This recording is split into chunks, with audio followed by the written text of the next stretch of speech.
Hello, everybody, and welcome back for another special episode of Brainstorm Brewery.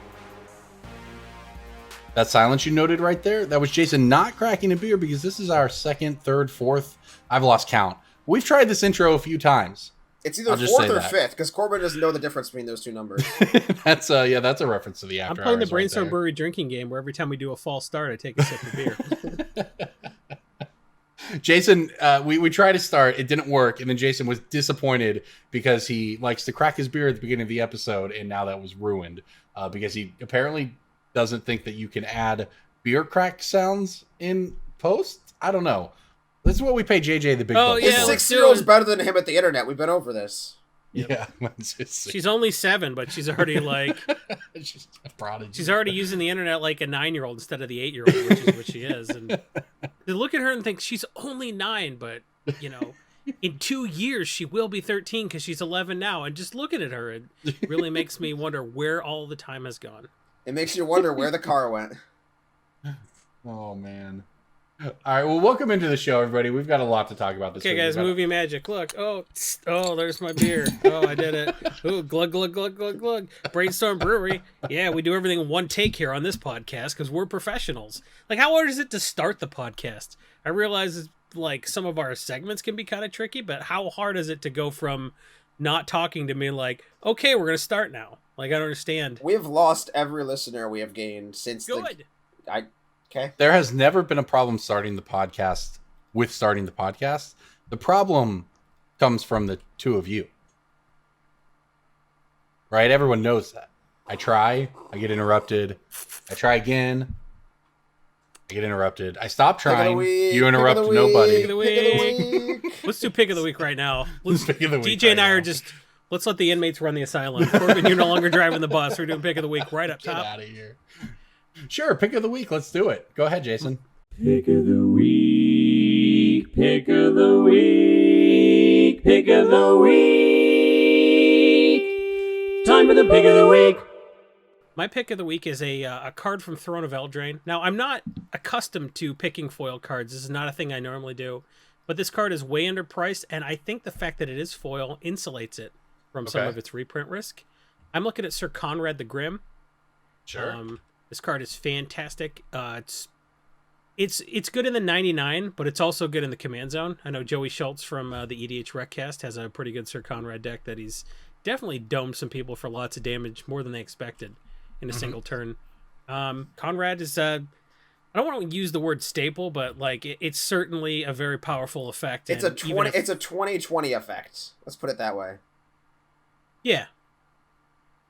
Yep, it's right a before third age of Magic. Like, if you read that card and then you read other cards that were printed before it but had, like, the same kind of theme, that card has way more words on it. Sure. Yeah. Yeah. It's just like, this is Magic now. So when you're looking at, like, stuff triples your mana or triples damage, you're like, yeah, Sir Conrad is just sort of a card. It's Blood Earnest times 3. Like, 3 different, like... Yeah, the card is good. Card is very good. Yeah, it's part of the new paradigm of Magic. So it's like, this is where staples are starting out in power level. So you got to pay a lot of mana for it, but like you don't have to pay a lot of money for the foils. And I think $2 is too cheap. I think this is a $5 foil in the next 6 months. All right, there you go. I'll jump in next. I'm gonna go with one of my favorite all-time cards that I think now's the time is right for. Eldrazi Displacer from Oath of the Gatewatch card is about $3. It's finally starting to see some movement up. It went a good 2.5 years just sitting at about $2, which baffled me for basically that entire amount of time. For at least until Modern got crazy, the card was very good. I hate cards like that where you're like, I guess I don't know anything about MTG Finance if this card isn't moving. And instead of using that as an opportunity to just scoop $2 copies, use it as an opportunity to doubt yourself. And you're like, shit, I guess I don't know anything. Yeah, and then it's 7 and you're like, I always knew. Well, that's how I was with River Kelpie for the longest time. Oh, River Kelpie was my version of that. It is interesting because, look, Displacer is a known quantity. It's very good. But what's interesting at Oath of the Gatewatch, the set it's in, actually doesn't have a ton of expensive rares. You know, we're seeing Smothering Tides be $15 and all these imprint standard rares being $10+. But Oath of the Gatewatch has 0 cards that are $10. No, I The mean, most expensive Expeditions will card. do that to you. Yeah, I mean, look, the most expensive card in the set is Thought-Knots here at $7, Zendikar Resurgent at $5, and then it's Displacer at $3 and Reality Smasher at $3. That's crazy to me, but we are finally starting to see a little bit of movement on Displacer. It's gone from about $250 to $3 over the past month. You mean most expensive rare, right? Yes, I do. Okay. So if we, yeah, I believe I said that. So if we see what we've seen so far with the supply chain being broken, with the prices of all cards going up across the board, basically, especially when it comes to commander type stables, Eldrazi Displacer goes infinite in commander. It's a card I've lost to plenty of times. So I think this might finally be the moment in time in which this goes from $3 to probably at least $5, probably $5 or $6 at least. Because it's probably just overdue. Colorless activation is a bigger pain in the ass than you might think. No, I agree. Look, I'm not talking about the that. power level of the card. I'm just saying that the card is a combo piece and is starting to creep up in price. So I think it's in a good spot. It might be a pain if you have like a 4-color deck or something, but I have never had an issue activating Displacer in a 2-color deck. Yeah, I've died to like it. There's so many ancient tombs and soul rings and reliquary towers and just name 7 talismans, more. I believe. Yeah. Thought Vessel, 10 talismans. Like any panorama, any Painland. Oh, any panorama. I asked for 7 more, and you just named. You just went all Ryan Bouchard. And you're like, my pick is 7 cards. Anyways, what is your pick, DJ? My pick of the week is based on the fact that we are getting new, not Hondens, but they are shrines. They are shrines.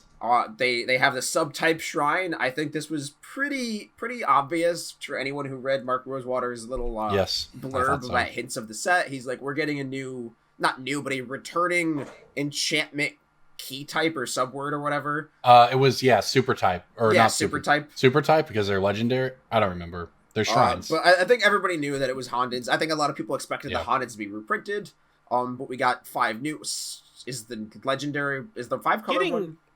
Getting whatever, 6 new ones is way better than getting a third printing. For sure. This is way better. Yeah, and to clarify though, it is a type of a shrine, not a super type, which does come up in rules questions. But I love having the shrines back. Anyway, I think listen that a lot of podcast for rules questions. I think a lot of people will be building 5-color Enchantress with Golos or Kenrith, or you can pick whatever commander you want. But I think any deck that is running all 11 of those shrines is going to be playing Herald of the Pantheon. What is Magic Origins rare that says all of your enchantments cost 1 less, and that whenever you cast an enchantment, you draw a card. Whenever you cast an enchantment, you gain 1 life. Sorry. I was going to say there are a lot of Enchantress-based effects in these decks. You can play Satyr Enchantress, you can play Mesa Enchantress, you can play Verudian Enchantress, you can play all these Enchantress effects that draw you cards, but there are very few of these effects that make your enchantments cost less. And did you say Viridian Enchantress? I said Verudian Enchantress. It's Verdurin. Whatever. You got it right. Did he? Close enough. For this podcast, that was right. Was it? Yeah, it was close enough in the way that my daughter's 5. And so I love Herald of the Pantheon, DJ. This is a card that was in Magic Origins, and it was just worthless for a very long time. And then it started to creep up a little bit, and then it just got kicked by the Commander 2018 reprint. There was a whole Enchantress deck, and it died down quite a bit. And it started to creep back up. You can find it for $1 now, as opposed to its bulk rare status forever ago. This is a card that I think a lot of people knew was eventually going to be worth something. But this is sort of a catalyst in that there's a deck now that is just a lot of shrines. And I think a lot of people will be building it just because I think it's cheap. It's a nice little budget 5-color deck that you can throw together with whatever mana base you have. It doesn't require all these like crazy, intricate, expensive cards. You can just throw it together, put your shrines in there, put your Golos at the head or whatever, and just have fun for a few months before the next thing comes along. I'm going to throw... It doesn't have to be good if you look at what happened with Arcades. Yeah. Decks don't have to be powerful. They have to be... It'd have to be fun and stupid, and Arcades was fun and stupid, and this is the same thing. I built with Hondens when I was 19, you know? Like, I never have. I thought that was funny. So my favorite Honden story is that I watched a friend play a bunch of them in Mental Magic. Oh, really? Okay. Like, when I was taught how to play Mental Magic, for those who don't know, it is a game where you take a random stack of commons or whatever, commons, uncommons, whatever you have, and you can play you can exile a card in your hand to be a land. So it's like the Marchesa's realm or whatever for Conspiracy. It's that. It's just WoW. But it's just any card in your hand can be any other card as long as it has the same exact mana cost. And some people play with like has to be the same type or whatever. So it has to be a creature with 2 and a blue, or a enchantment with 3 and a green. And a friend of mine, we had Scars of Mirrodin packs, and he was just looking at his hand. He's like, I've got all the Hondens. So he plays the red one, then he plays the green one, then he plays the blue one, and then you just win. You just win at that point. You're just. So it's a pretty good story. It's a game that rewards very deep game knowledge. Yeah, and mental magic is cards. Mental magic is one of the nerdiest possible ways to interact with the game of Magic, and it's also a lot of fun. It's so much fun, and it also teaches you just how much you don't know about the game. Yeah. The first time I played Mental Magic, I was hanging out with Aaron the Godslayer at our old LGS, and I was about to lose because I was swinging with Toxin Sliver, trying to get someone for the last poison counter, and he lightning bolted, and I had a green 1-cost in my hand, and I stared forever, and Sula was just like, just say Giant Growth, Jason, just say Giant Growth, say Giant Growth, say Might of Volcrosa, say Giant Growth, say Giant Growth, and I was like, I can't think of the name of the card, and he was just like, it's Giant Growth. And I was like, oh, I remember, it's called Avoid Fate. Oh, that's a counter spell. Yeah, it's a nice way to like spell. Flex on people with weird card names. Yeah, but it took me like a minute to come up with it, and everyone at the table was like, "This guy's an idiot. Why don't you just say Giant Growth?" Like my other favorite story about Mental Magic is again with Scars of Mirrodin packs, and I thought I was getting good at the game. I thought I was like, I got all the broken cards down. I got this, and there's all these artifacts in the set. So I was like, turn 1, I had like a spell bomb or something. I was like, turn 1 Skull Clamp, go. And then my friend is like, turn 1 Time Vault, go. And I was like, oh. That's how you do this. I said Cursed Scroll. I shouldn't have said Cursed Scroll. I'm going to throw a card out at you, DJ, while you were talking about enchantments.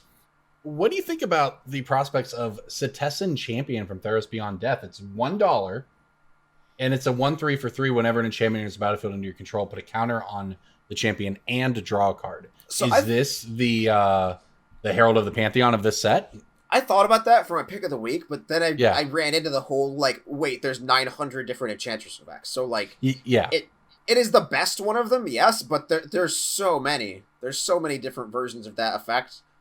Well, do you like it long term? I guess is kind of. I mean, because sure. I mean, I think it probably is somewhat similar to the Herald of the Pantheons, where even if it's very good, and Herald of the Pantheons, I think, is way less good than Substitution Champion, but as long as it will eventually get played somewhere, I mean, like Jason said, it's just the time we should be scooping up the cheap. Yeah, I mean, I agree, but for anyone at home, I brought it up just because it seemed like kind of what we were talking about. Is this was scoop up your Champion was like one of my picks of the week when the set first came out, when Theros first came out, and I was like, this is the card where it could see play in Standard. It did not, because Fires of Invention, which was its only real catalyst, there was a little bit of Standard play. There was some green-white enchantment decks, but they just got overpowered by everything, and now it's Teamer Rex world. So Substitution Champion it's on my watch list. Is the best way to put it. It's not on my buy list, but it's on my watch list. That is a good way to put it. So while we're on the subject now, just so everyone knows, this is Brainstorm Brewery. You have no idea what to expect. We did pick of the week first. We've literally never done no one's list. They've all turned it off. Well, since no one's listening, here's your standard update, everybody. Players 21 and 2 were last weekend, and Teamer Rec is the best deck, and that's what you should play. The end. That was why can't all of your standard updates be like that? Look, Rakdos Sacrifice. Because normally there's more than one deck to talk about, and this time there isn't. Bant Ramp. Look, the 3 decks that had a positive win rate against Teamer Reclamation were Rakdos Sacrifice, Bant Ramp, and Mono Green Monster. There's gotta be a way to make Bant Ramp sound like Bananarama. There's gotta be a way. Bananarama Ramp. Bananarama. Bananarama. Well, we got there at the same time. Yeah, that's nice. So that deck's kind of cool. I mean, Standard is an Eurofest and a Shark Fest. As you can see, people over here, we need a bigger boat for Standards. There's a lot of flying sharks in the format.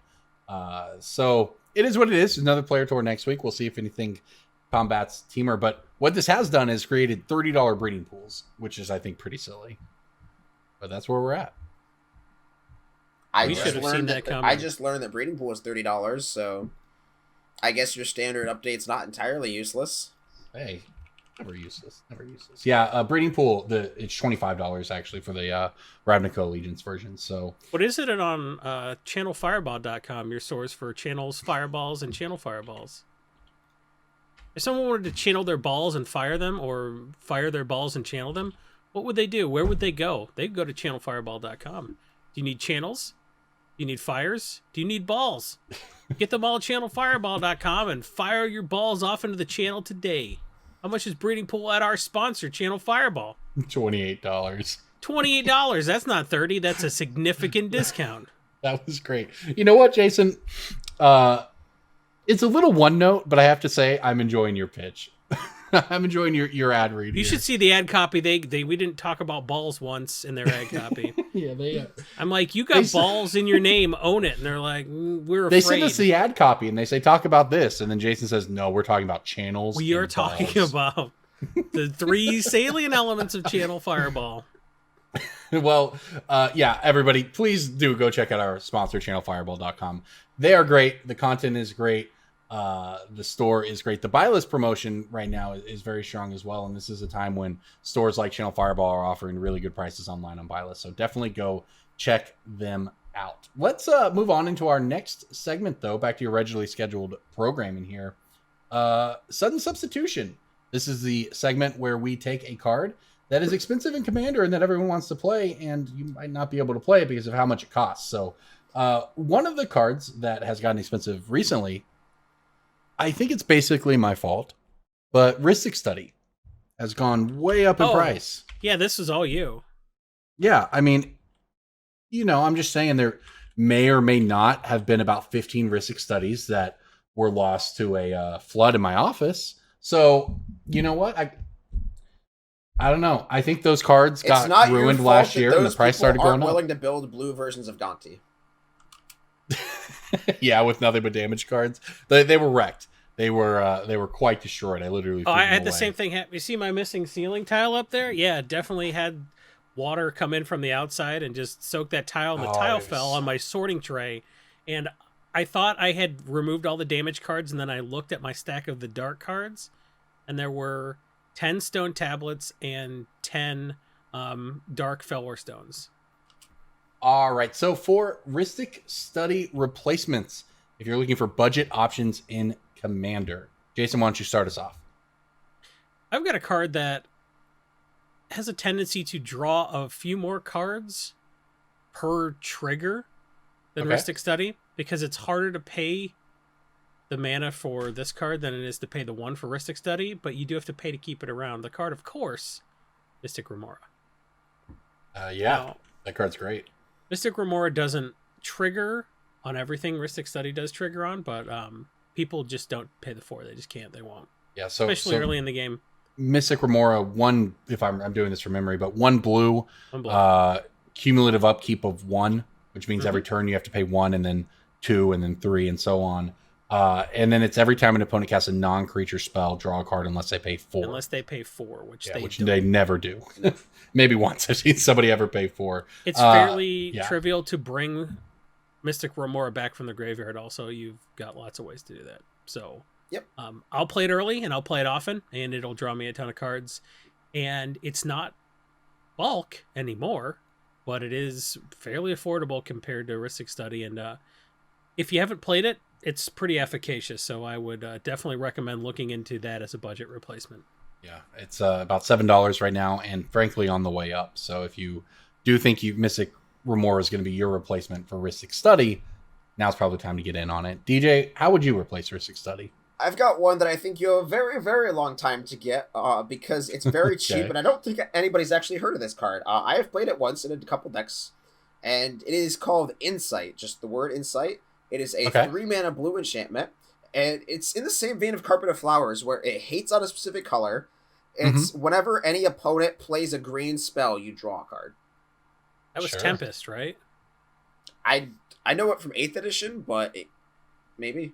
If you're playing at a table where none of your opponents are playing green, you're already at an advantageous position. And if they are playing green, you get to draw a bunch of cards because green players like to play more cards than you because they get more lands. Insight is the same mana cost as Rhystic Study, but it'll probably draw you several cards over the course of the game. The art is Gerard talking to Ella Dambry, so yeah, definitely Tempest. There you go. All right, I'll finish this off. I have a card that I'm actually audibling to this last minute here, but interested to hear what you both think. Search for Ascanta. Card $6. Comes down a turn earlier than Ristic Study. It doesn't draw you cards, but frankly, I've looked. There's not a ton of cards like Ristic Study. Is a reason it's so good. Mystic Remora, Insight, these are very good cards, but there's not a ton like that. But Search for Ascanta, you know, it's kind of like drawing a card every turn. Well, scrying. So no, it's surveil. It's surveil. Yeah, you're right. Surveilling. So you search for Ascanta, 2-mana enchantment, legendary enchantment. At the beginning of your upkeep, look at the top card. You can put it into your graveyard. If you have 7 or more cards in your graveyard, you can transform Search for Ascanta into Ascanta the Sunken Ruin, which adds blue mana, or it can pay 3 and tap. Look at the top 4 and get a non-creature, non-land card into your hand. It's crazy how cheap that card is now. Yeah. Like, I used to buy that card for 15.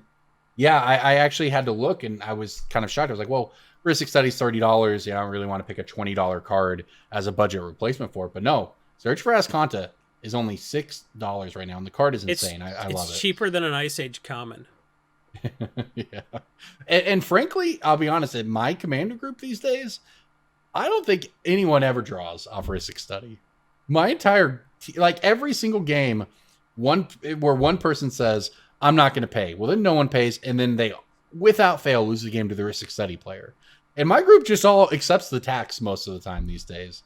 So Ristic Study is actually not the best turn 3 play for me in my commander group anymore.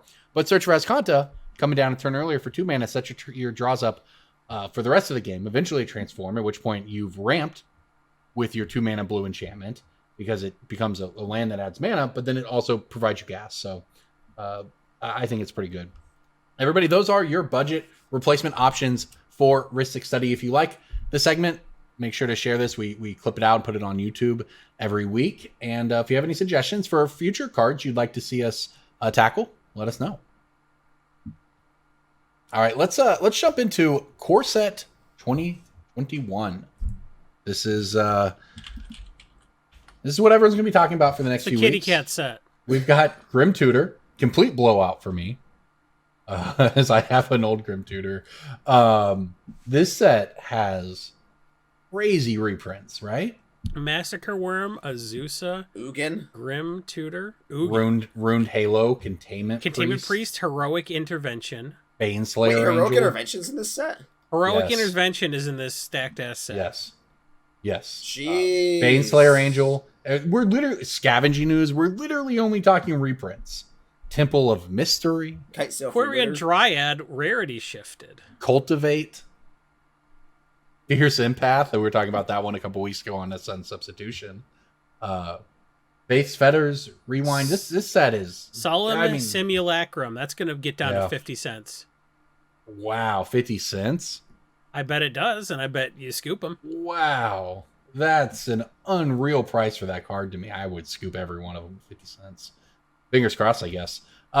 Real question, though, is how do you all feel about the dogs and cats in this set? Now, COVID is still going on, so I don't know what that means as far as people going to pre-releases or busting boxes of this set. So it's already a core set, so people aren't necessarily going to go crazy over it historically. So it seems to me that a card like Rin and Ciri Inseparable, the mythic dog cat from the set, could get pretty expensive after the first couple months. Like it's a slightly different version of like Nico Bolas the Ravager. Okay, so for those Rin and Ciri, it's a lot of words, but it's Ren and Stimpy. Yeah, it's a 4-mana Naya colors 4/4. When you cast a dog spell, create a 1/1 cat. When you cast a cat spell, create a dog. You can then pay Naya colors, 3 mana, tap it, and it deals damage to any target equal number of dogs you control. You gain life equal number of cats you control. So can you believe there isn't a 1/1 green cat token already existent? Isn't there? I guess. I mean, I looked. Isn't Waiting in the Weeds make 1/1 cats?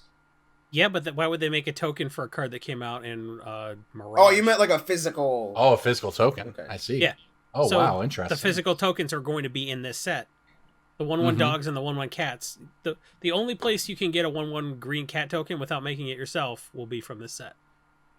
And anybody who needs those is going to need a bunch of them. So like that's just another free card from Jaff Chaff. Yes. Yeah, that's a good one. That's a great point, Jason. So what I mean by Nico Bolas the Ravager Uh-huh. is that Bolas. I mean, there's obviously differences, right? But they're both Sure. very, very strong casual commander cards that will be sucked up into the void and never seen again because they'll be bought on platforms where the average player base doesn't interact with the regular Magic market.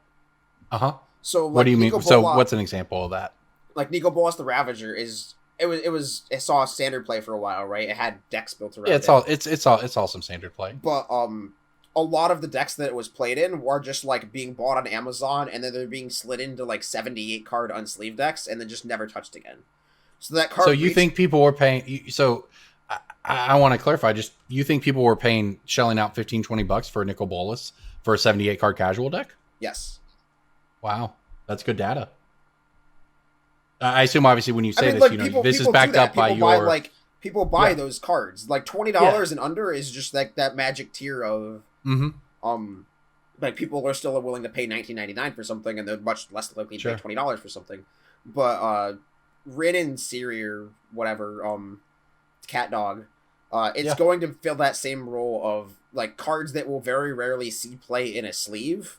Yeah. But like because of core set mythic, just hyper casual focused theme, it's just gonna get sucked up a lot, and eventually it's gonna be one of those cards that like 8 or 9 months down the road, or even maybe back when we get paper events, it's gonna be the kind of cards that sits on my hot list at a GP.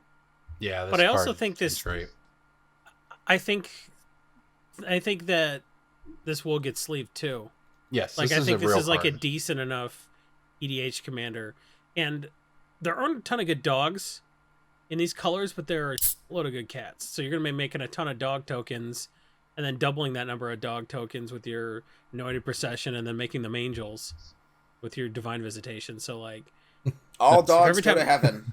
if every time you play a Quasali Primate, you get a 2/4/4 angels, like the deck That's will be exactly what people are going to call it too. Everyone's going to name their Rin and Siri deck all dogs go to heaven and play Divine Visitation. New commander meta. and that's just like the kind that like you're just gonna see, and then the deck's not gonna be good, and they're gonna be like, "Oh, who cares? I'm playing my stupid Ren and Stimpy deck. Who cares?" So That deck name was the lowest hanging fruit that the cat knocked off the table.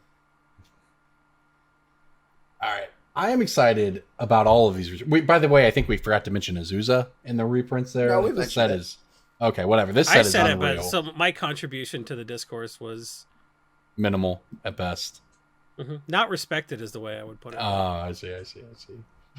Look, I can't guess what's going to be played in this set. None of these cards make flying sharks, so really, why even bother? But this is a great core set for reprints, and it's interesting coming on the heels of sort of the community reaching a tipping point with the whole fetch land discussion and reprints and business versus appeasing your player base and so on. It's interesting that the whole time Rosewater is interacting with people online. He's sitting. He's just like, man, we've got like 10 incredible reprints in this core set coming out. They don't care. 2 They only weeks. want 5 reprints. That's right.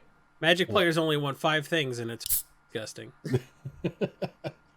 Well, I think people need to understand that one of the things that gets lost naturally, not through any malice, I think, but gets lost in the online conversation is that there is a way to responsibly reprint cards, and this is what that looks like. There This are is 25 crazy. different ways, though. Like, as much as you say, yeah, you can do it responsibly, Mhm. they are pulling so many ways out of, like, Yeah. what do you want to bet there are some good reprints in Jumpstart? Oh, for sure. But then it's just a cash grab to sell Jumpstart. That's. Yeah, I mean, look. exactly. Let's not pretend that Wizards will ever win with people complaining, because the point is, and the point that I was getting to with all of this is, there's always going to be cards that are expensive. Magic's just a popular game, and when you can play cards from 15 years ago, that's just the way it's going to be. The cards are just going to be expensive, and you have to have reprints like this. So, you may look at a reprint. Obviously, Grim Tutor leading the way here is huge. Azusa, great. Ugin, huge. But you look at something like say Containment Priest or Heroic Intervention, cards that were worth money but weren't extraordinarily expensive. Well, this is Wizards taking them down a notch And with this preventing reprint. them I mean, this from is getting huge for up there. Heroic Intervention. Yeah. So this is great. I mean, Scavenging News too. That's one of those cards that Yeah. just kind of doesn't hurt to have a reprint. I don't think Rude people Halos realize in that this Heroic set. Intervention was like a $14, $15 card. No, Yeah, it's crazy. because they either couldn't afford to play with it, or they just didn't play the format that played it. Like, not a lot of people are just. Well, The card people saw playing competitive Heroic play, too. Intervention now, like, are the people that just got them from a pack and kept them. Mm-hmm. Yeah, and I mean, in that card saw some competitive play in addition to all the commander play it sees. So that's pretty neat. I mean, so is there anything else from Core Set 2021 that stands out to you guys? Oh yeah, The lots of stuff. Teferi.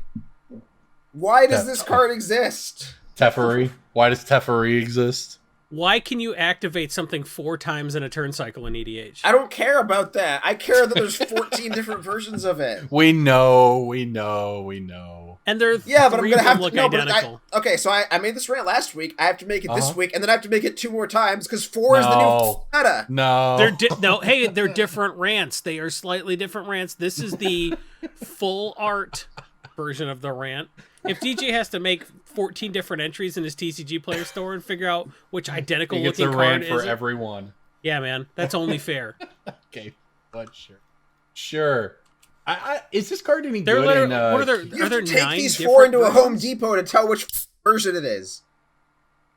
why a Home Depot? Because like the paint scale. What? Yeah, you like there's Swing like and the a miss, wall my of paints man. on the wall where there's like the I understand what you're saying. Yes, I know that they have that, but yeah, that's how slight the difference is. It's like one color tone change. One is like granite and one is marble granite. Or Yes, something. and you're just shaking your wife Yeah. like, yes, honey, that one works.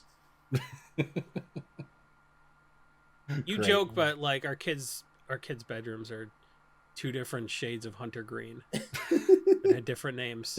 I'm like, why don't we just buy 3 cans of paint? Yeah, but this way you can buy 6 cans of paint and have double the extra paint left over in your garage for the people who move in after you to have to throw away. That's generally the That's a life very cycle. specific- Of How a do can you of get paint. rid of Corbin? cans of paint? I don't know. I think that's how. Do you have like, to throw that's them the- in a volcano from where they were forged? Like, I don't know how to get rid of paint. I just leave it in the house and then sell the house and move away. That's what I'm all saying. That's how That's all I've anyone always does. dealt with paint. Yes. And then you move into the house and there's paint in the house. You're like, good. That's what adults do with paint. I want to talk about our preview card, Shacklegeist. If you haven't seen the really entertaining video that DJ Jason and Cat Light, friend of the podcast, made, go check it out on our YouTube channel. Have you watched it? Because you don't watch our youtube.com/Brainstorm Brewery. episodes. Yeah. You know what? I started watching the episodes, guys. I've started putting them on it. I started because JJ sends us the after hours for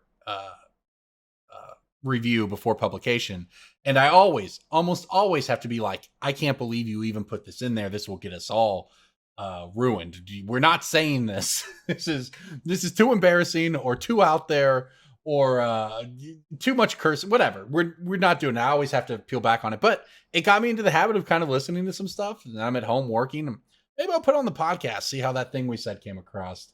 I got like 10 minutes in, and I was like, man, this guy really thinks that a diuretic makes you go poop. This cast is hilarious. Mhm. So I started listening to the podcast. Corbin Hostler, 8 years in, became a fan of Brainstorm Brewery. That's good. We But now have Corbin the Hustler has- endorsement of Yeah.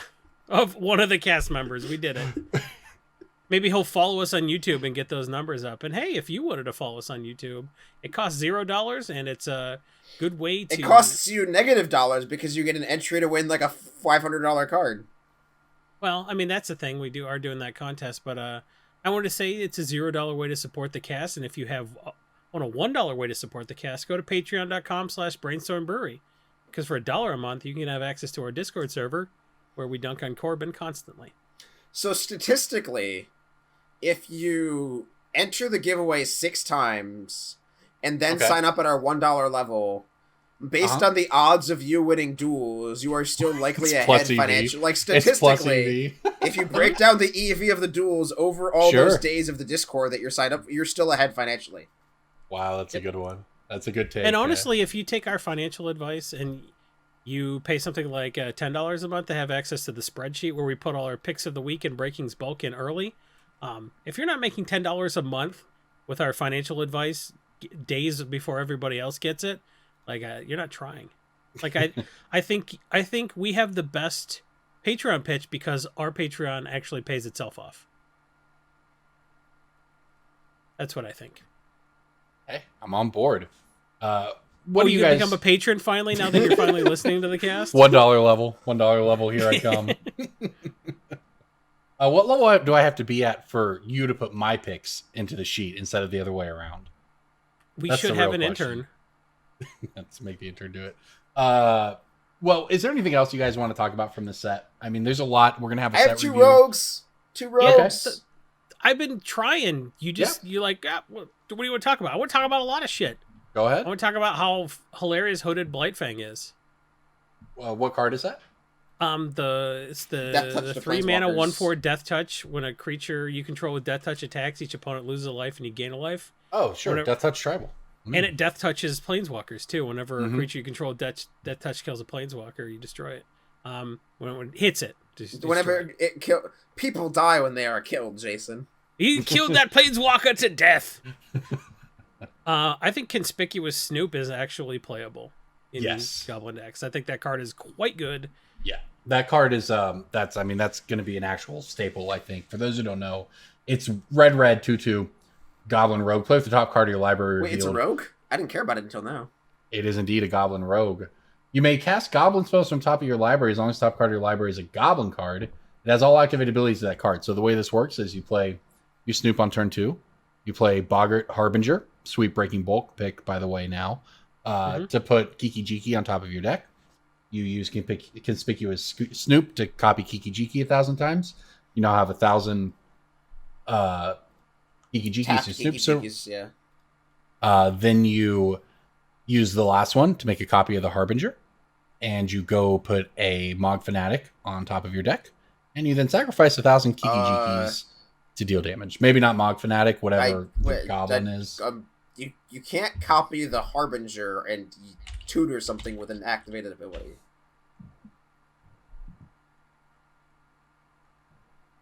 What? What are you talking about? How do you... Wait, so... Boggart Harbinger tutors goblins. Right, when it enters.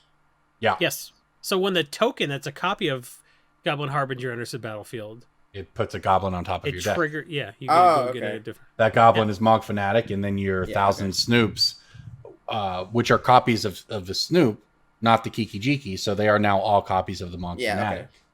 Okay. That's how it works. It's an actual turn 3 combo in Modern. So that's a real thing. I don't know how good it'll be. I don't know anything about that, but I'm with Jason. This card's actually playable. Why? Because I own like 600 skill borrowers, Corbin. Sorry, buddy. Nobody told you to do that. You win some, you lose some. I got 100 Splinter Frights across the room staring at me always. Skill borrower. I want to talk about was one of my restore balances. I want to talk about Very, Very Cryptic Command. Have you guys seen Very, Very Cryptic Command? Yeah, it's double Cryptic Command because it costs twice as much. No. It costs not twice as much. Cryptic Command costs 3 mana. The one colorless was trivial. Okay. The 3 blue was the mana cost. That's what mattered. All right. That card cost 4 generic mana because it was in a format with 18 vivid lands. Yeah. It's true. Yeah. Pat Chapin was like, I think you can splash Cryptic Command, and everyone's like, what? And he's like, yeah, you can splash Cryptic Command. And he was right. Anyway, Sublime Epiphany, choose one or more, 6-mana instant. Counter a spell, counter activate or triggered ability. Return target non-land permanent to its owner's hand. Create a tokens copy of target creature you control. Target player draws a card. It is very, very Cryptic Command. This card does a lot. I don't know. And the thing is, I don't actually know if you will play this in Commander at 6 mana. I just know it's a cool card with cool art, so I might give it a 6 shot. mana, that's a lot. Well, 6 mana for like a glorified counter spell that draws you a card. It's like I play Desertion. I've hard countered non-creature spells with Desertion. People are like, I didn't even know you could do that. Yeah, you can. I thought you had to steal something. You just countered a Wrath of God? Yeah, I mean, this card, Sublime Epiphany, is probably a lot like Mystic Confluence. Yeah. And it costs more mana, but has more flexibility. I don't know. I just think it's a cool card. Probably not going to be relevant in any format outside of occasional commander play, but it is neat. Can I talk about my rogues? Yeah, Oh. talk about your rogues, TJ. Oh, Ghostly Pilfer is fantastic. It is a 2-mana 2/1 Spirit Rogue. And whenever it becomes untapped, you can pay 2 to draw a card. That's not super relevant. But whenever your opponent casts a spell from anywhere other than their hand, you draw a card. That's insane. Drawing cards when the opponent plays their commander is very good. And you can discard a card to make it not be blocked, which is, tangentially relevant sometimes. non-trivial.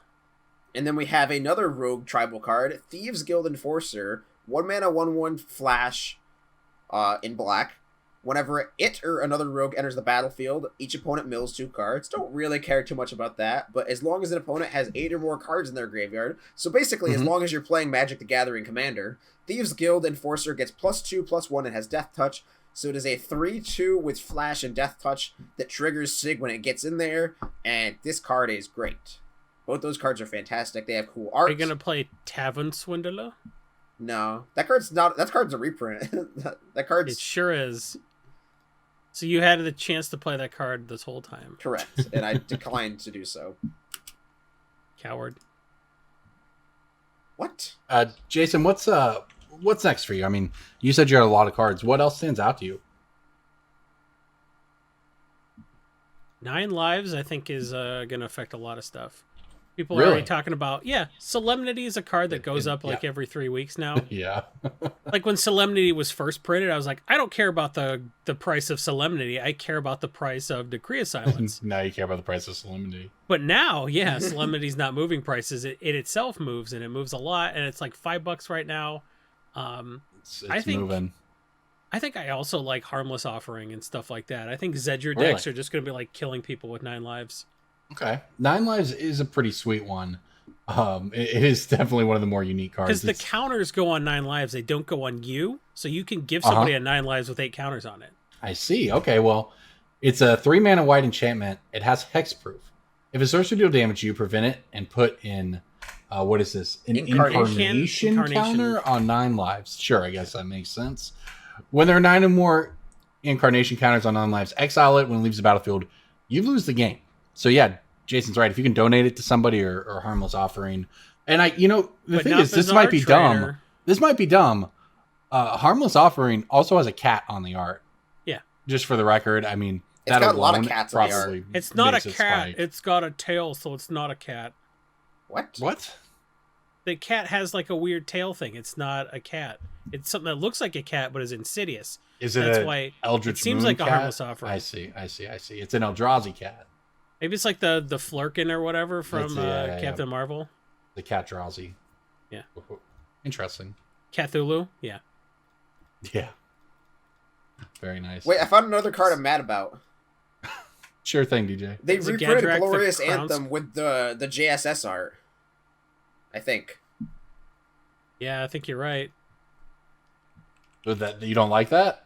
That Glorious Anthem reprint was like $100-something. Wow. I don't think it was because of the art. No, but like it's still a little little painful. it's a little disheartening to see them reprint cards that had exclusive cool art. Like in Commander 2019, I was frustrated when they reprinted what was it, Lightning Greaves with the promo art, Soccer Tribelder with the promo art. Like it's a little just like You know what? I can actually, I think I would actually kind of take their side here and say you have the art, you may as well use it, so that people who want these versions can get an affordable version. But I actually, from a personal standpoint, I understand.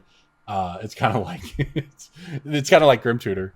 I'm very sad that I'm getting blown out on Grim Tutor. I mean, Grim Now Tutor. it's completely different art, and which is cool art, but I hear you. Grim Tutor, I they think it's upgraded cool the art that- by a lot.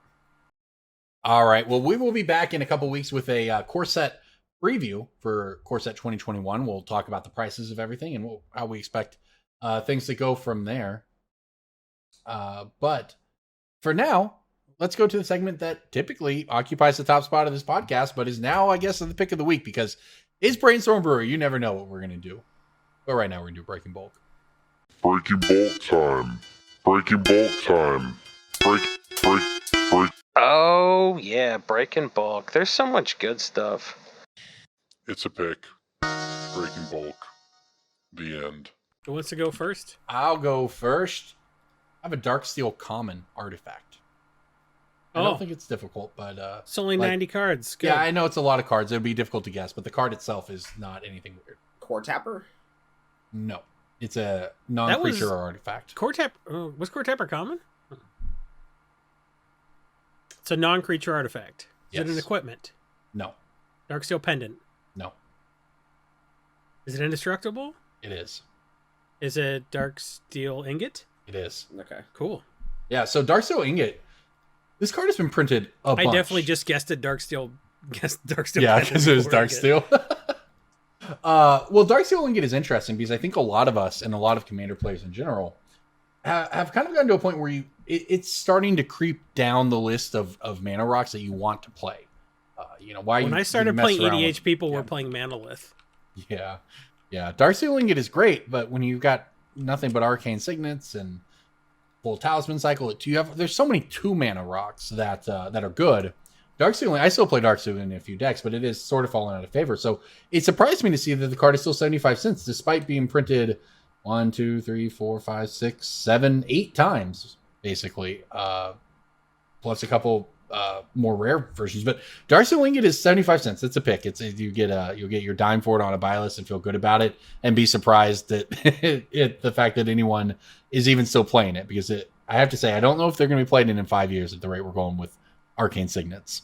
Well, people are going to start playing Child of Alara again, and you want to play Darksteel Ingot in your Child of Alara deck. You know what? That's a good point.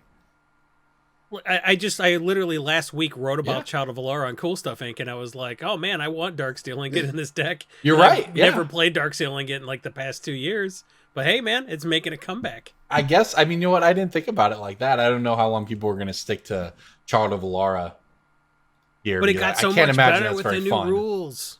It doesn't seem like a very fun deck for you or the table to play against. But you're right. No, not the table. Darksteel Ingot works. I have a Stronghold green common with several reprints, but not in a Reap. What'd you say, Jason? Oh no, Reap wasn't. No, Reap was Tempest. Yeah, it was Tempest. Green common. Green common from Stronghold that has 3 reprints. It's not Harrow. Nope, Harrow was also Tempest. And it's not Constant Mist, because Constant Mist doesn't have reprints. Jeez, this is tough. I don't even know that set, I'm gonna be honest. It was most recently in C18. I'm sorry, what C18? What set did you say it was originally? Stronghold. Yuck. That is one of those old sets that Oh, is it a creature? It is not. Jeez. Drawn by Rob Alexander in Stronghold. That doesn't help me. Green and 2 colorless mana. You're going to tell me I'm going to feel so stupid. Enchant land. Oh my god. Overgrowth. There you go. Oh. I thought Overgrowth was Tempest. That's why I didn't say it. I play Overgrowth in a deck. Jeez. That card's very good. But I mean, you might play the 8th, 9th, or you might play the 9th edition one, the 10th edition one, or the C18 one. I obviously play the Stronghold one. Are they all picks, DJ? They are all picks. They are all at least around 35 cents retail, but you can just buy with them for dimes or such. And this is just a card Nichols, DJ Nichols. Sure. I mean, this is just a card that you... No, there's nothing wrong with that. You will absolutely find this in bulk. This is a card that people will take out other stuff. People will hand you their Bat Commander deck with all the Bear Umbras pulled out and tell you, there's nothing really in there. And you can pull these out. They're playable, too. This is just an absolutely playable card. It's crazy good in certain Commander decks that want to untap things that have enchantments on them. It's just a solid green ramp spell that can sometimes be better than Cultivate if you're doing different things. It's very good. All right. Jason, what do you got? Deck. I have an Onslaught colorless card. Is it the Morph token? It's not. It's not a token. Onslaught. Colorless card. Is it Tranquil Thicket? It's uncommon. Is it Wirewood Lodge? It's Wirewood Lodge. Okay. Good guess, TJ. I'm like That was a good going one. based off of. Because I didn't say artifact. I said colorless. Yeah. So it's Yeah, It's a short I mean, yeah. list. If you know what's an onslaught, that set was released in 2002. DJ was barely even alive. Yep. It's got a reprinting in the dual deck elves versus goblins, and all of that stuff is buy listable for above $1. Yeah. You can get like $11 store credit for the foil. Really? That's a pretty good one. Onslaught foils Yep. are gorgeous. Yeah, that's right. I really Yeah. liked old foils with the check mark. That was when you would get like 1 foil rare per box max. Yeah. And like 3 uncommons and 5 commons. Like you just didn't get foils though. And back in the day, you couldn't even make your foils didn't even turn into umbrellas all on their own.